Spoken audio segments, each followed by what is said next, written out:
Енді мен осыған қазақтың болашағының жарқын екеніне көзім жетті. Іштегі бұғып жатқан бұла күштің осы біз арқыры ғана түртіп қалған кезде сіздердің қуаттарыңыз керемет оянды.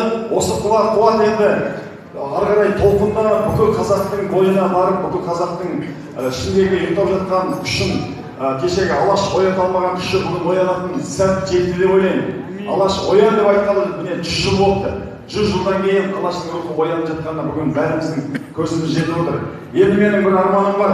Осыдан 100-200-500 жыл бұрын қазақтың даласында түрме болмаған, қазақтың даласында арақ ішілмеген, қазақтың балалары темекі тартпаған, зиянды сусын ішпеген, қазақтың есігіне құлып салынбаған, сол өмір, сол бейбіт өмірді, сол өмірді бүгін алып келуге болады.